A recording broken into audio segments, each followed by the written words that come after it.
Sometimes a moment of desperation in a grocery store checkout line becomes the first chapter of an extraordinary love story. When a struggling single father realizes he's short on money for his baby's essentials, he has no idea that the compassionate stranger helping him carries a secret connection to his past that will change both their lives forever.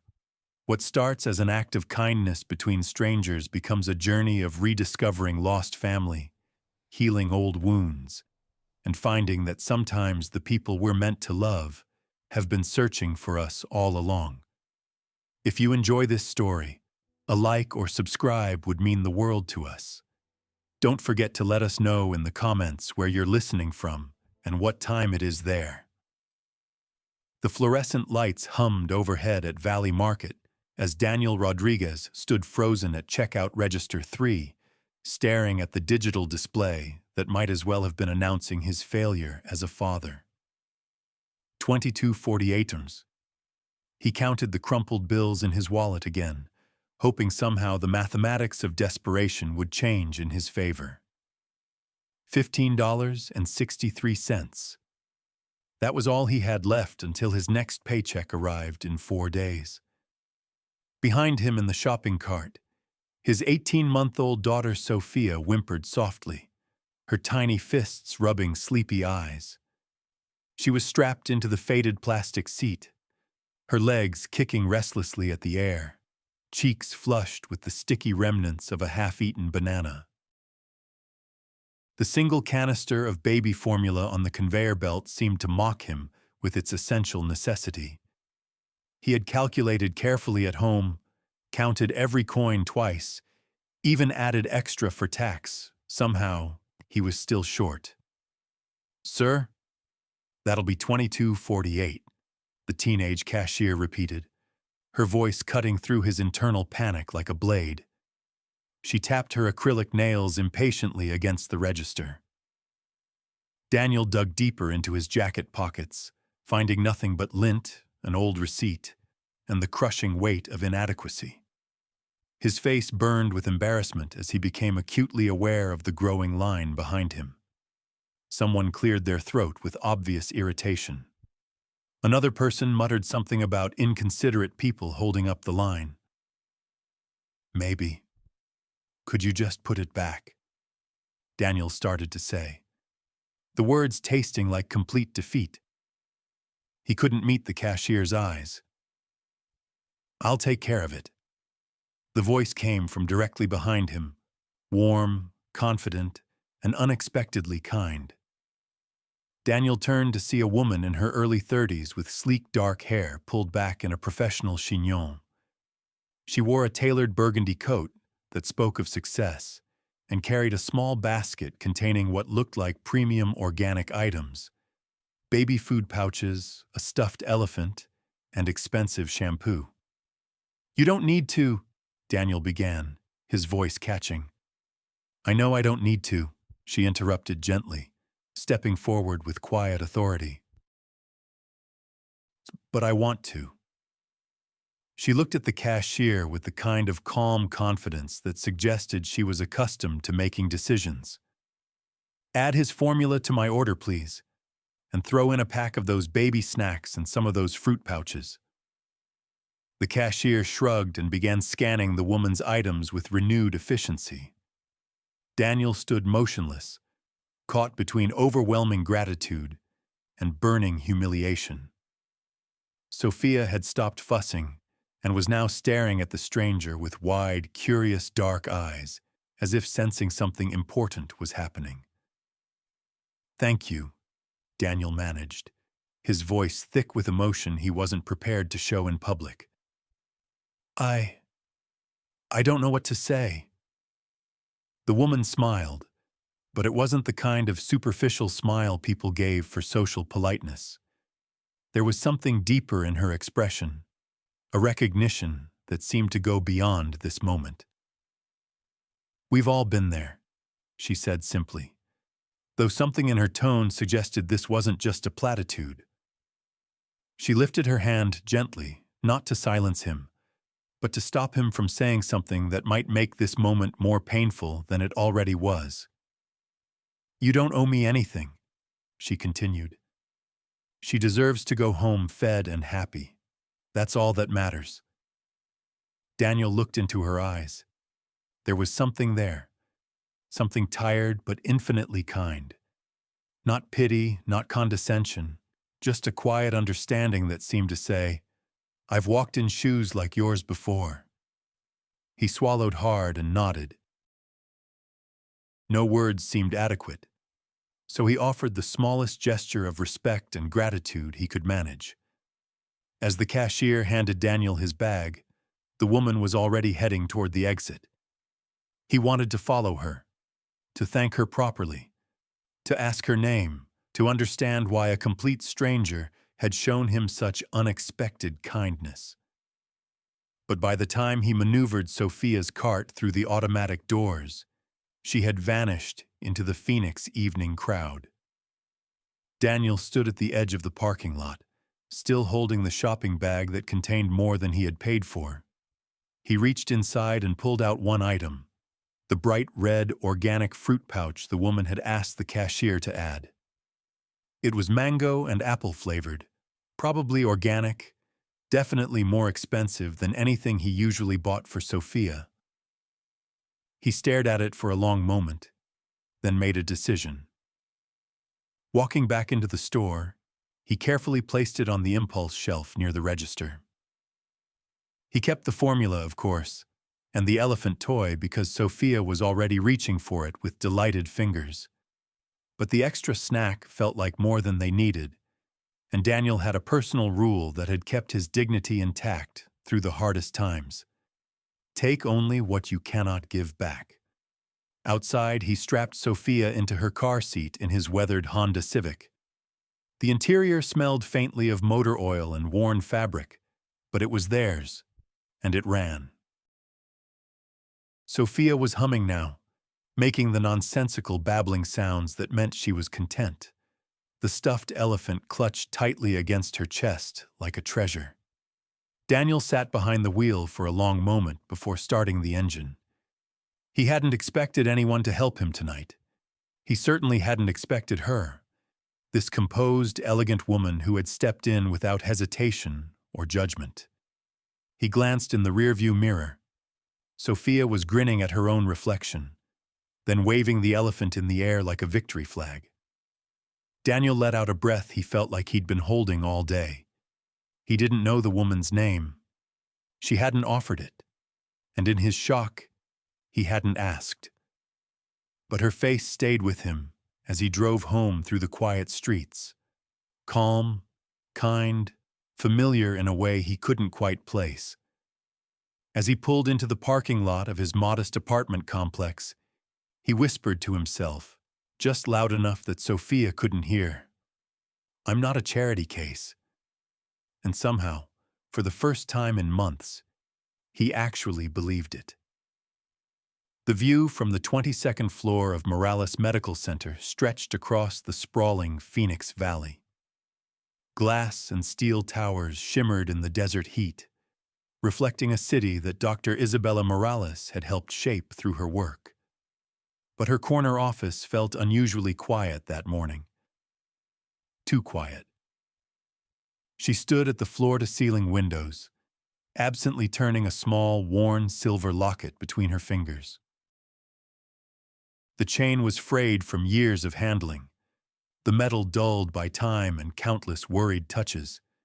She had held it this way thousands of times, out of habit, out of hope, out of a pain that had never quite healed.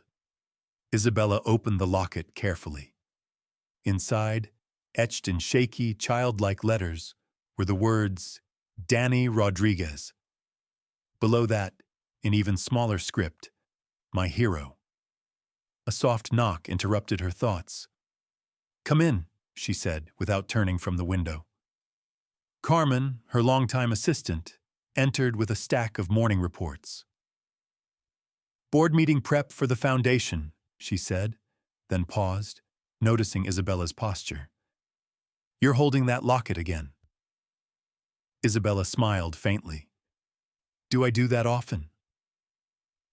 Only when you're thinking about the fire, Carmen replied gently. She had worked for Isabella for over 8 years and had become more than an assistant. She was a confidant who understood the weight her boss carried. Isabella let the silence stretch before answering. I dreamed about it again last night, she said, still staring out at the city.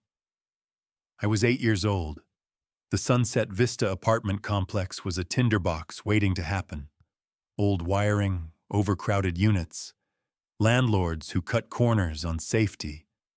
When the fire started, it spread faster than anyone expected. Carmen moved closer, settling into the chair across from Isabella's desk, prepared to listen to a story she had heard pieces of before, but never in its entirety. Most of the kids got out, Isabella continued. The fire department had evacuation protocols. Families had escape plans. But I didn't make it to the stairs in time. She turned from the window, holding the locket between her fingers like a lifeline. I was upstairs when the smoke got thick. Couldn't see, couldn't breathe properly. I panicked and hid under my bed instead of trying to get out. Isabella paused, lost in the memory. I thought it was over. I thought I was going to die in that room. And then someone kicked the door in. Carmen waited, knowing this was the part of the story that Isabella had never fully shared with anyone. It was a boy, Isabella said softly. Maybe 10 years old, wearing a torn jacket and sneakers that had seen better days. He didn't hesitate, didn't call for an adult, didn't wait for professional help. He just saw a scared little girl and decided to act. Isabella sat down at her desk, placing the locket carefully on the polished surface. He threw his jacket over me, picked me up like I weighed nothing, and said, "I got you, little sister. You're safe now." Then he carried me out of that building like he was carrying the most precious thing in the world. "And you never saw him again?" Carmen asked, though she knew the answer. Isabella shook her head. The emergency was chaos. Families were being separated and reunited, kids were crying, adults were panicking. By the time the paramedics cleared me and my mother found me, he was gone. No one knew his name. No one had his contact information. The firefighters thought he might have been one of the local kids who didn't live in our complex. She picked up the locket again. This must have fallen off his neck when he carried me out. It was clutched in my hand when they found me, and I refused to let go. My mother tried to find him so we could return it. But Isabella shrugged helplessly. "You've been searching for him ever since," Carmen observed. "Not actively," Isabella replied. "But in my heart, I never stopped wondering if I'd recognize him, if I'd get the chance to say thank you. And more than that, I wanted to become like him. Someone who sees a person in need and just acts, without calculation or hesitation." The Morales Children's Foundation had grown from that desire. What had started as a small scholarship fund in Isabella's name had evolved into a comprehensive support system for struggling families throughout Arizona. Emergency financial assistance, medical care for uninsured children, job training programs, educational support, all the things that might help families avoid the kind of desperation that led to unsafe living conditions. Isabella stood and walked to the wall where her medical degree hung alongside photos from foundation events. Pictures of families who had been helped, children who had graduated from college, parents who had found stable employment. It was meaningful work, but it never quite filled the specific hole left by not being able to thank the boy who had saved her life. "I should get ready for the hospital rounds," Isabella said, checking her watch. Mrs. Patterson in pediatrics wanted to discuss the new family assistance program. Carmen gathered her papers and headed for the door, then paused. You know, maybe someday you'll find him. Or maybe he'll find you. Isabella smiled. Maybe. But until then, I'll keep trying to be worthy of what he did for me. After Carmen left, Isabella stood alone in her office, looking out at the city where somewhere, possibly, the boy named Danny Rodriguez was living his life. She had no way of knowing that the night before, she had encountered him in the most ordinary of circumstances, or that their paths were about to cross again in ways that would change both their lives forever. Daniel Rodriguez had developed a routine over the past 18 months of single fatherhood that was equal parts necessity and survival. Wake at 5:30 a.m., quick shower while Sophia was still sleeping, bottle prep and diaper bag packing, then the careful choreography of getting a toddler dressed and fed before heading to Sunshine Daycare by 7 a.m. Work at Precision Auto Repair from 7:30 to 4:30, lunch eaten standing up in the bay while working on whatever vehicle needed his attention. Pick up Sophia by 5 p.m., any later, and he'd face late fees he couldn't afford. Dinner, bath time, stories, and bedtime routine, then collapse on the couch for an hour before doing it all again. It wasn't the life he had planned, but it was theirs, and he was determined to make it work. The grocery store incident had faded into the background of his daily struggles, though he found himself looking for the dark-haired woman whenever he ran errands. He had replayed the encounter dozens of times, trying to understand why a complete stranger had stepped in to help him. In his experience, people who offered help usually wanted something in return, but she had asked for nothing, not even his name. It was a Thursday afternoon, 3 weeks after the grocery store, when their paths crossed again. Sophia had developed a persistent cough that kept her up at night and worried Daniel enough to take time off work for a doctor's visit. The pediatric clinic at Phoenix Children's Hospital was busy, filled with parents in various states of worry and children in various states of illness. Daniel sat in the waiting room with Sophia on his lap, entertaining her with a well-worn board book about farm animals. She was feeling better today. The cough had loosened up, but he wanted to be sure it wasn't developing into something more serious. "Sophia Rodriguez?" a voice called from across the waiting room. Daniel looked up to see a familiar figure approaching, the woman from the grocery store, now wearing medical scrubs and a stethoscope, her hair pulled back in a practical ponytail. The same warm smile he remembered, the same calm confidence, but now in a professional context that made everything click into place. Their eyes met across the room, and recognition sparked immediately.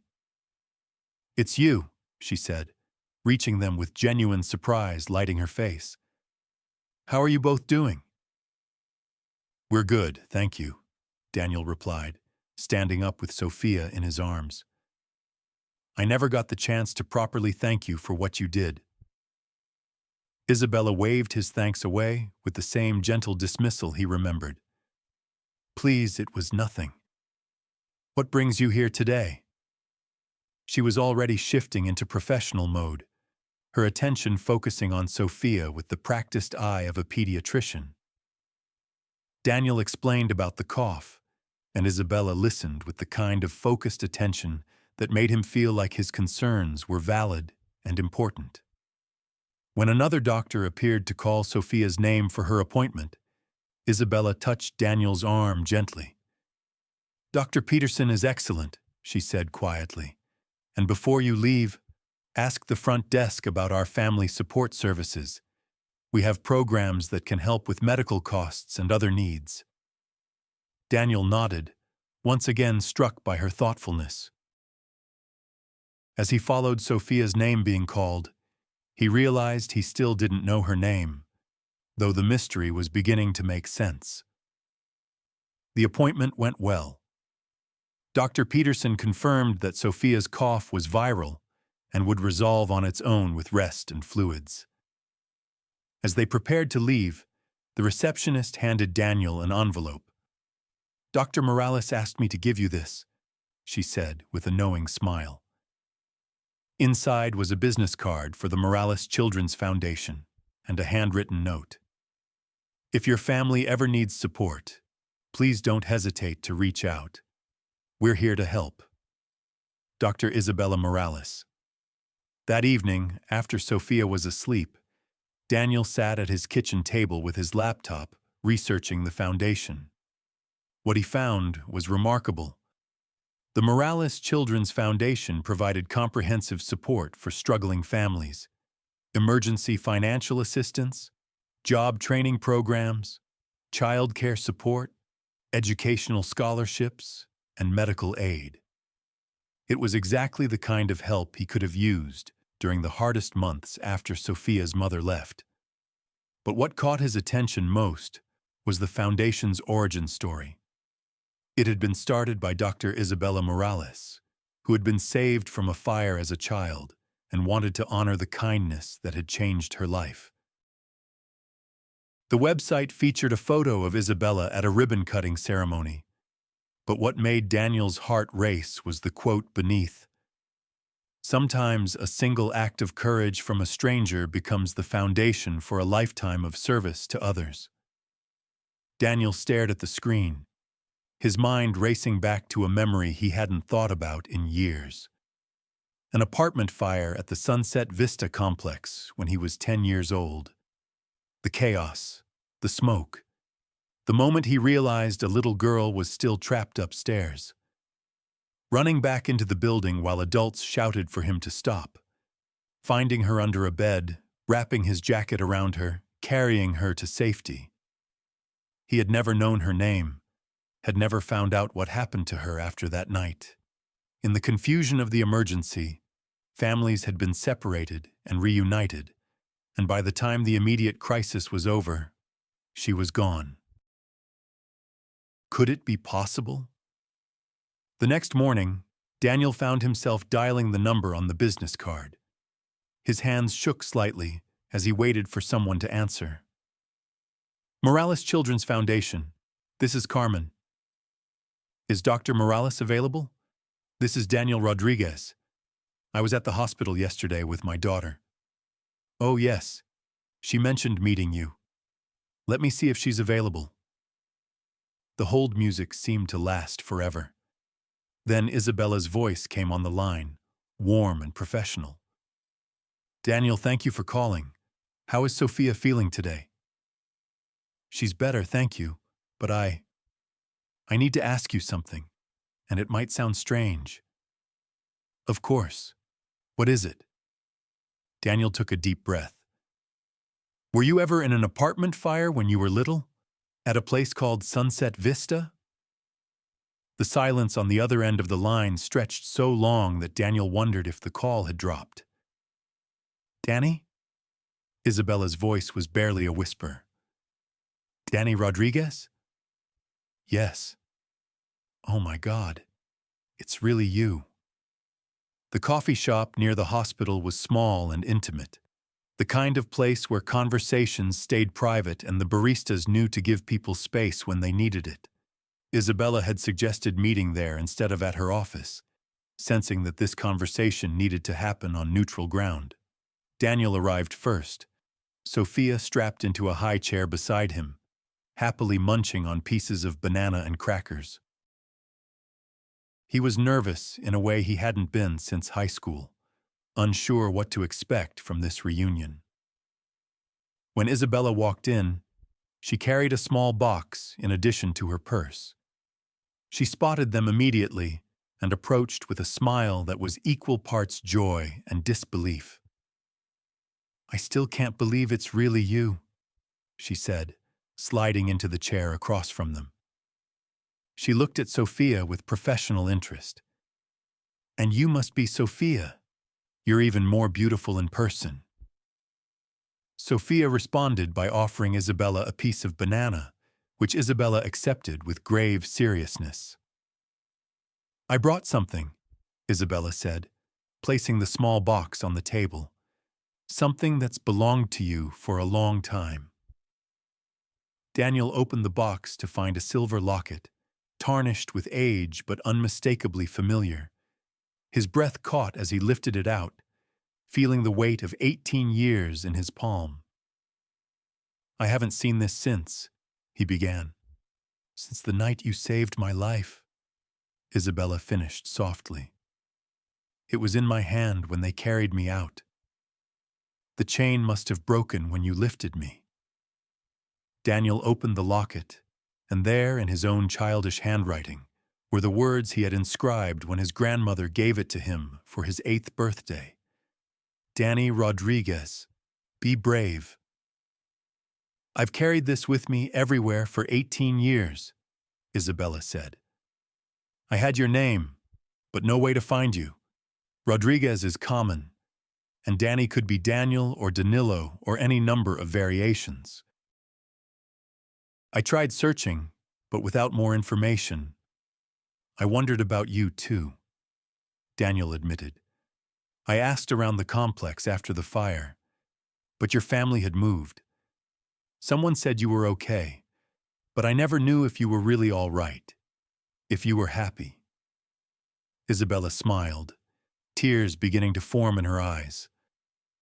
"I'm more than all right. I became a doctor because of that night. I wanted to help people the way you helped me." They talked for 2 hours, filling in the gaps of 18 years. Daniel learned about Isabella's medical training, her foundation work, her dedication to helping families in crisis. Isabella learned about Daniel's struggles as a single father, his work as a mechanic, his determination to provide for Sophia despite financial hardships.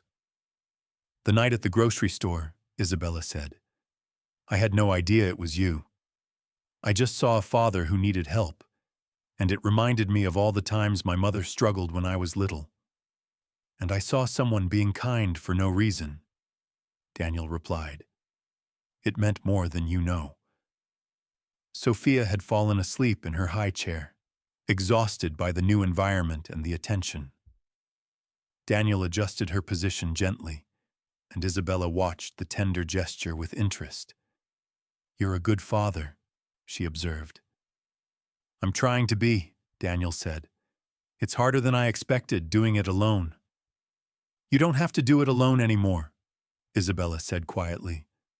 "I mean, the foundation can help with some things, and I'd like to, if you're comfortable with it, I'd like to be part of Sophia's life. And yours." Daniel looked at her, really looked at her for the first time since they'd sat down. The scared 8-year-old girl he had carried from a burning building had grown into a confident, successful woman who had dedicated her life to helping others. But in her eyes, he could still see traces of that little girl, and something deeper, a connection that had been forged in fire and had somehow survived 18 years of separation. "I'd like that too," he said. As their friendship deepened over the following weeks, Daniel began to understand the full scope of what Isabella had built. The Morales Children's Foundation wasn't just a charity. It was a comprehensive support system that addressed the root causes of family crisis. Emergency assistance, job training, educational support, medical care, even housing assistance for families at risk. Isabella invited Daniel to volunteer with the Foundation's automotive program, teaching basic car maintenance to single parents who couldn't afford regular service. It was work that came naturally to him, and I found satisfaction in sharing skills that could save families hundreds of dollars. "You're good at this," Isabella told him after his 3rd training session. "Have you ever thought about expanding your skills? Maybe getting certified in newer automotive technologies?" Daniel shrugged. "I've thought about it, but school costs money, and Sophia needs—" "The foundation has an education fund," Isabella interrupted gently, "for parents who want to advance their careers. Full tuition, plus childcare support during classes." I can't take charity, Daniel said immediately. It's not charity, Isabella replied firmly. It's an investment. In you, in Sophia's future, and in all the families you'll be able to help once you have more advanced skills. Daniel considered this.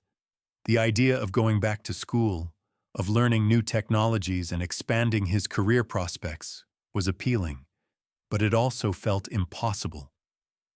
Think about it, Isabella said. There's no rush, no pressure.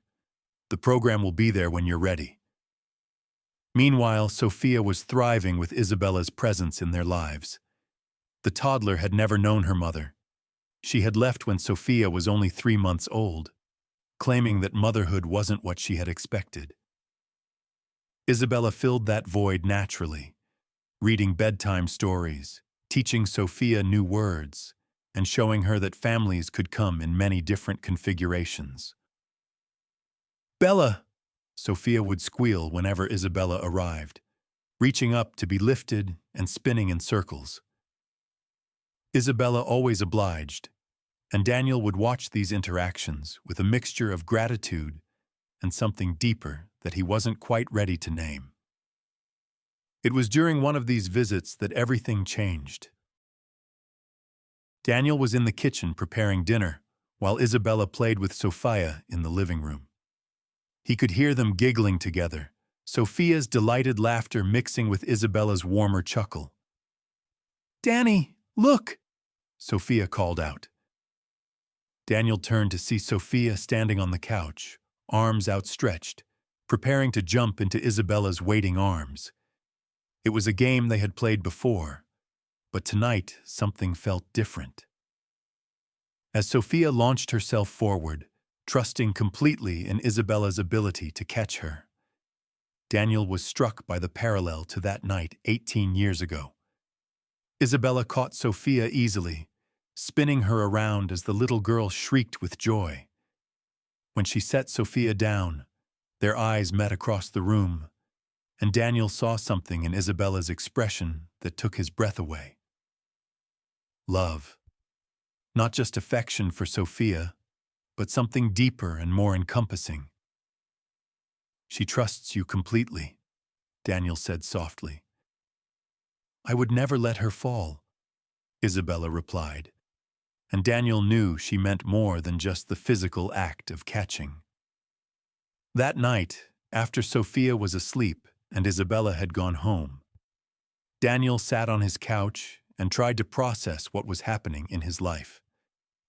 18 months ago, he had been alone, struggling to figure out how to be both mother and father to an infant daughter. Now he had not only found stability and support, but he had reconnected with someone who had shaped his understanding of heroism and kindness. More than that, he was falling in love. The realization came gradually, like sunrise after a long night. It was in the way Isabella remembered Sophia's favorite foods, the way she listened to Daniel's concerns about work without offering immediate solutions, the way she fit into their lives as if she had always belonged there. But with that realization came fear. What if he was misreading the situation? What if Isabella saw him only as the boy who had once helped her, not as a man she could love? What if his feelings were just gratitude mixed with loneliness? These questions might have remained unanswered if not for the crisis that brought everything into sharp focus. It started on a Wednesday evening. Daniel was working late at the garage, trying to finish a complicated transmission repair that had taken longer than expected. Sophia was at Isabella's apartment, an arrangement they had begun recently when Daniel's work schedule conflicted with daycare hours. Daniel's phone rang at 8:30 p.m. Isabella's name on the caller ID immediately sent his pulse racing, because she never called this late unless something was wrong. "Daniel, don't panic, but Sophia has a fever," Isabella said without preamble. "It came on suddenly about an hour ago. It's 102.3 and she's been crying inconsolably." Daniel dropped his tools. I'm on my way. I'm taking her to the emergency room, Isabella continued. Meet us at Phoenix Children's. I think it might be more than just a regular fever. The drive to the hospital was the longest of Daniel's life. Every red light felt like an eternity, every slow driver an obstacle to reaching his daughter.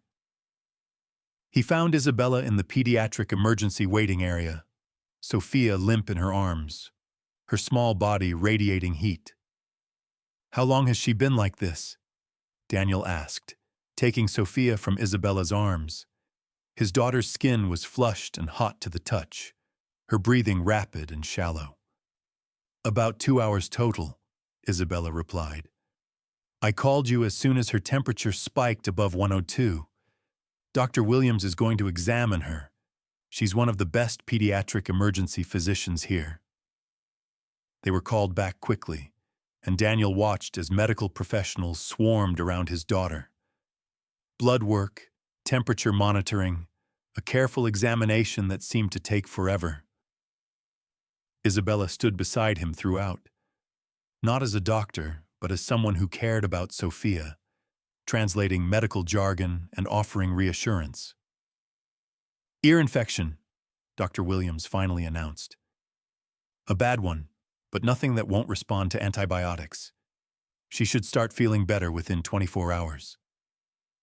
The relief was overwhelming. Daniel realized he had been holding his breath for the past 3 hours, and now he felt dizzy with the release of tension. Thank you, he said to Isabella as they left the hospital with Sophia sleeping peacefully in her car seat, fever already beginning to break thanks to medication. I don't know what I would have done if you hadn't been there. You would have handled it, Isabella said simply, but I'm glad I could help. They drove to Daniel's apartment in convoy, Isabella following to make sure they arrived safely. As Daniel carried a sleeping Sophia inside, Isabella lingered by her car. I should let you get some rest, she said. Stay, Daniel said suddenly. Please, I don't want to be alone tonight, and I don't think you should drive home this late anyway. Isabella hesitated for only a moment before nodding. Okay. They settled Sophia in her crib, both of them watching her peaceful sleep for several minutes before retreating to the living room. Daniel made tea while Isabella curled up on his couch, exhaustion finally showing on her face. You were amazing tonight, Daniel said, handing her a mug.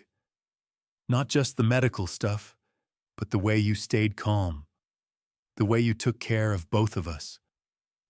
I was terrified, Isabella admitted. When her fever spiked, all I could think about was how much she means to me, how much you both mean to me. They sat in comfortable silence for a while, the adrenaline of the evening gradually wearing off.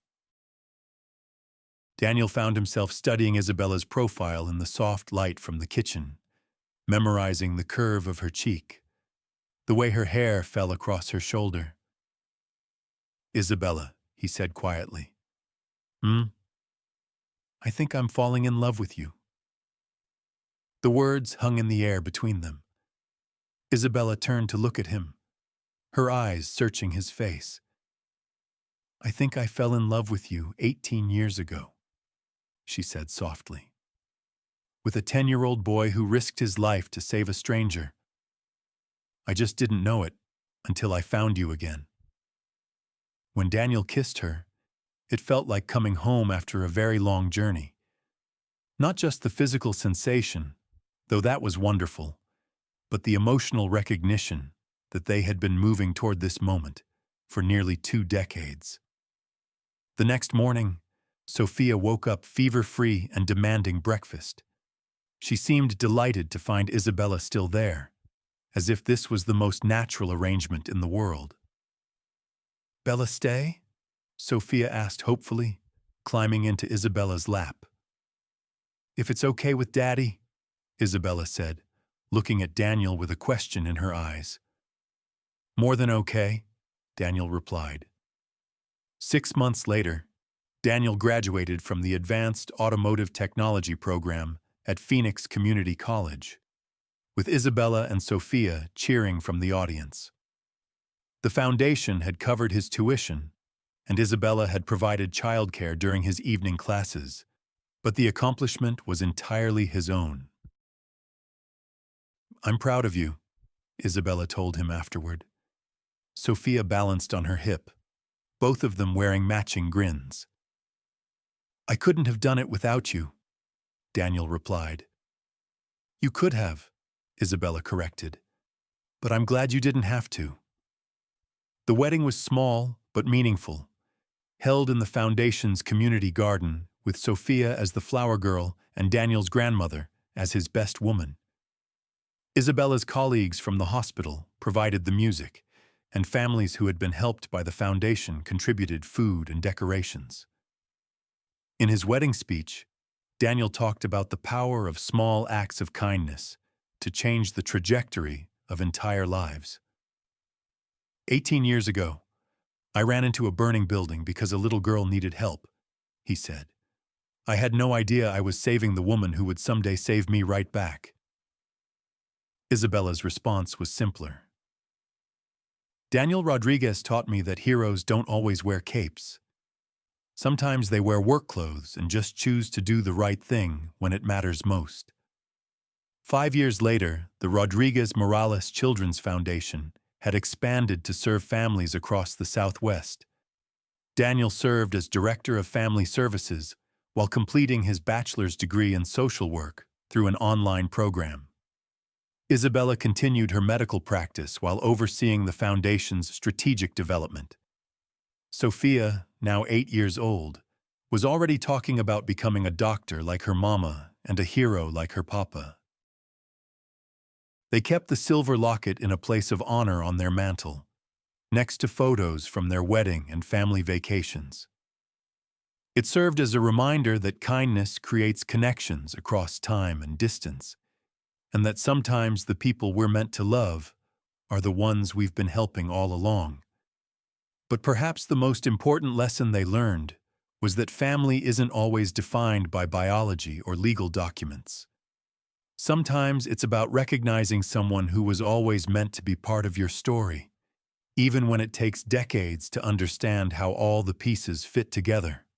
On quiet evenings, when Sophia was asleep and the foundation work was done, Daniel and Isabella would sit together and marvel at the unlikely journey that had brought them back to each other. They had started as strangers in a burning building and found each other again as strangers in a grocery store. In between, they had become exactly the people they were meant to be, individually strong, but stronger together. Their story proved that heroes come in all ages, that gratitude can span decades, and that the most important rescue missions sometimes take a lifetime to complete. But most of all, it proved that love isn't always about falling for someone new. Sometimes it's about recognizing someone who was always part of your heart, waiting for the right moment to come home.